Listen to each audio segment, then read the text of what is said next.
thanks very much for coming out this morning. And it's great to come down to Navan on what a beautiful autumnal day. It's Christmas time, and we're heading into that. And for some of you, I know this is actually going to be the busiest time of the year, particularly in the retail trade. So thank you if you're in the retail trade, thank you for coming out, because I know your time is very precious. For some of you, it's coming into a planning phase. So what I'm going to do this morning, hopefully just to give you something to take away in terms of business, I want to talk about the broad strokes of business. I want to talk about the unintended consequence of technology and the impact that's likely to have on your business. These are things that are happening all around you, but possibly because things are happening so quickly, we're not thinking about it. So let me say, we have entered probably the most exciting era in the evolution of mankind. This is an era that will be dissected, discussed, debated for generations to come. We're all part of it, and it's called the Fourth Industrial Revolution. We don't even know it, but we're a part of it. And what's happening is, what makes it different from the previous three industrial revolutions is the convergence of technology, communications, and science into a very, very complex matrix, all being delivered to us at an ever-increasing speed, and we're struggling to keep pace with it. We're being deluged by huge amounts of information. I mean, we're seeing it all over. Where do you stop? Huge amounts of information, but hidden within that information, and this is what I've been studying, are serious reports coming out from respected agencies like Harman, Udemy, Forbes, and a raft of others, highlighting serious issues around the technology that we're using, not just on a business basis, but in society in general. I call that the unintended consequence of business and technology, and I'm going to discuss that with you a bit further, so you can have a look within your own organizations and to see the impact that it might have. Also, we're at a crossroads for mankind. We have decisions to make, which are going to affect future generations, and we're going to be judged on these decisions. But there's a serious question to ask, and the question is this: are we on this treadmill and moving too fast just to stop, stand back, and have a look, and consider the decisions we're making? Or really, are we too busy to care? Let me just talk about business in general terms before I get into the meat of it. The great news for us all is that business hasn't changed. Business hasn't changed for thousands of years. If you look at the dynamics of business, what do you have? Let's look at the component parts. You have employees, you have customers, you have suppliers. You'll have regulatory bodies, you'll have government, and a raft of other little organizations around. That hasn't changed. Yet we're being led to believe, with the huge amounts of information being poured at us, business has changed. If you're not part of the change, you're going to be left behind. No, I'm here to reassure you, you're not going to be left behind, because a lot of what's being talked about in the grander scale of things will have little impact on your business, on your lives going forward. So there's the reassurance. Let's look at business. What is business, by the way? The good news for you is I don't use slides, so I'm not going to be reading stuff from slides. And I have one sheet. Here we go, one sheet. And I talk about business. Business is divided into two parts. The sector that you're in. And this is your particular knowledge that you have acquired. You don't necessarily have to have it yourself, but if we take in Raymond's case, Raymond spent X number of years studying chartered accountancy and then has built upon that knowledge. If he was getting involved in a specialized area of tax, he might bring in an associate who has an acquired knowledge on that. So that would be the sector he's in. So you're a florist, you have a knowledge of plants, that's what you've done. And so whatever sector that you're in, that's your acquired knowledge, that's what you're selling. On the other side, though, is what I call the business of being in business. And that is common to every organization, whether you're one of the Forbes top 500, whether you're a solopreneur. These are all the additional skill sets and a zillion others that you need. And a decision has to be made whether you actually learn these yourself or bring in experts. Now, it's highly unlikely that if I'm running a business, I'm going to study to be a chartered accountant because I don't think I'd be allowed to do my own books anyway. Probably not. So, but why would I do it when I have expertise and skill with that? We tend to do things though like social media. I'm kind of thinking, I'm not good at social media, so who could I get to help me? I'd have somebody like Wendy who knows about LinkedIn and has a specialised skill in that. If I want to buy flowers, I'll go to somebody like yourself, because you have a knowledge and skill around that. So I need to build and bring in the skill sets that I need. So it's very important to understand the two different sectors of business and to make them up. Basically, all we sell is knowledge. We bring component parts together, and whether you're a widget maker, whether you're selling plant and equipment, whether you're selling social media, all you're selling is knowledge, just packaging it in a totally different way. That's what makes you special. So, actually I wasn't going to talk about this. I was going to introduce this topic, I wasn't going to talk about it. Let's look at the destination we're all going to in business. We are all heading in the same direction to the ultimate goal, the nirvana of business. What does that look like?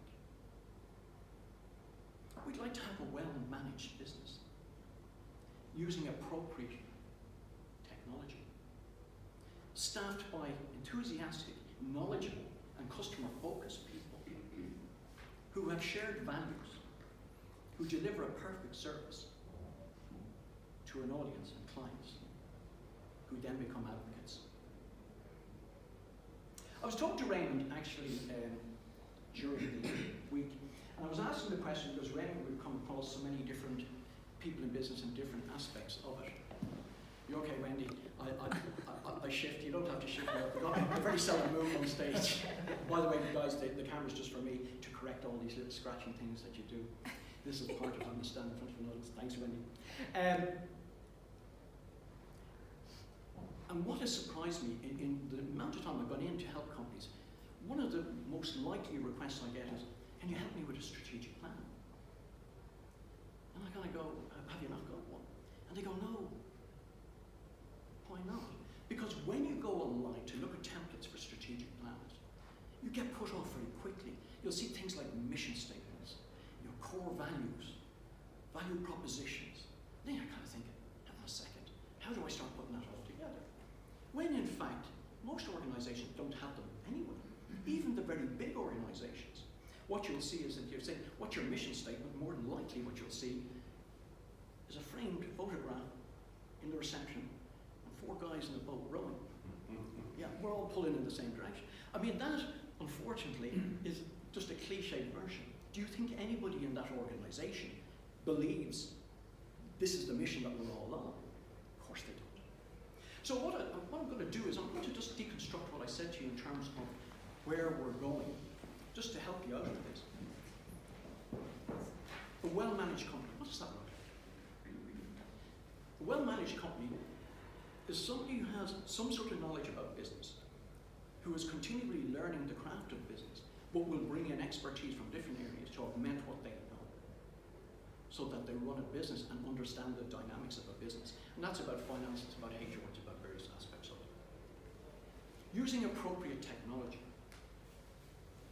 Now, I didn't say the latest technology, I said appropriate technology. And I'm going to talk about technology as part of the main talk that I'll be doing. But so many people are rushing out to, we must get the latest in technology. No, there's stuff out there for years. Raymond introduced me to scaling this 100 times. One of the things I did use was technology 20 years ago. And I could use that same technology today to do exactly the same job. It's like integrating a CRM system or an accounts package with a project management system. This is easy stuff. Will is in the business of software that does loads of stuff for people. If they just knew what it is, it's appropriate stuff, it's accessible price-wise.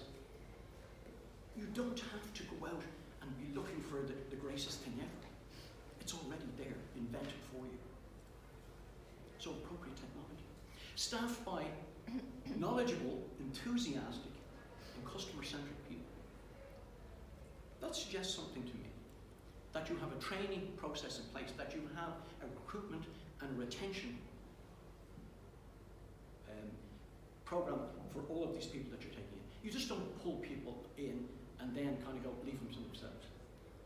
In this day and age, in a full employment marketplace, You can't afford to be letting people go. People actually don't understand the real cost of losing somebody. So you want the right people, and as they say, hire for attitude, train in the rest. That's what you do. Find the right people. Use the talent. If you haven't got it yourself, use people to augment it, like I'll tell you how to do that in a less expensive way than you might think. But use the talent to get the right people, and then have the right program in place that is reflective of them as people. They could be baby boomers, they could be millennials, they could be Generation Z. Whichever one they are, you need to understand what their needs and wants are in terms of your business and how they fit within that. I talked about shared values. Shared values is a culture of an organization. You've heard about culture being talked about in organizations. There's a lot of nonsense talked about. The culture of an organization is the soul of how it functions. So from management right down to whoever it is sweeping the floors, they all look forward to going into work every day. You've created a workplace that people love to go to. People think, oh, no, it has to be about pay. It's not always about pay. The number of people who do fairly meaningless work, but love doing it anyway, because there's no responsibility with it, but that fits within their lifestyle and what they want. There's other people who want to take on huge amounts of responsibility. Let them have that. But it's a shared platform for everybody who interacts with one another, respects each other, the jobs that they do. Now, I'm not going to keep talking all the time. Hopefully there'll be the odd question. We'll make it all more interactive, because if I see snoring and nodding, I'll be sitting on your lap. Feel free to ask questions. This is more interactive, and I'll get over this bit for you. The final bit is delivering a perfect customer service. What does that look like to your customers? Have you ever asked them? What's a good customer experience? What are they looking for? Most people go out and try to sell them stuff. Ask them what they want. I'll give an example of how a bad customer experience. At this time of the year, I actually created a video a couple of years ago called Take the Money. This is for the retail world, for larger shops in Dublin City in particular, called Take the Money. Imagine this, I'm walking along Grafton Street, and I've got a credit card or a wedge of money in my pocket. A nicely decorated shop, loads of extra stock in it. I wander in, I see something, wow, I'll buy that, I'll pick it up. Money in one hand, item in the other. A queue of 20 people, one register out of 6 open, and 10 people stacking shelves. Take my money. I've seen people just drop stuff on the floor and walk out. Take my money. What are you in business for? Stocking shelves, you can stock shelves at any time of the day or night. But take it. If you want two examples of that, look at Zara. If you want to stand in a queue and pay, go to Zara. If you want to have your money taken and be in a massive queue, go to Pennies. Wow, do they stack those registers out with people? And that queue moves along. No wonder Pennies are so successful. So this is the basic business. There's no rocket science in here. Just take the money. Don't be doing all your fancy stuff and stacking shelves and dressing. There's plenty of time after work to do that. So anyway, that's just to give you a broad spectrum. So those various component parts, if you were to take them as the individuals that I've discussed, is the basis of a strategic plan. A strategic plan can be a 4-page document. But why would you have one? The reason you would have one is because it's a map for you to benchmark every 6 months. Take it out, have a look and say, well, okay, we did that. Well, we need to deal with that. Because there's a presumption we'll all remember. I'll remember to do that. No, you won't. Time passes so quickly. And the greatest enemy of business is presumption. Don't presume it. Because I guarantee you look at the to-do list this time next year, I'm still looking at one. There's a stone, look, haven't got rid of it yet. And I'll be writing that down after Christmas again. So, just showing you, time moves on quickly.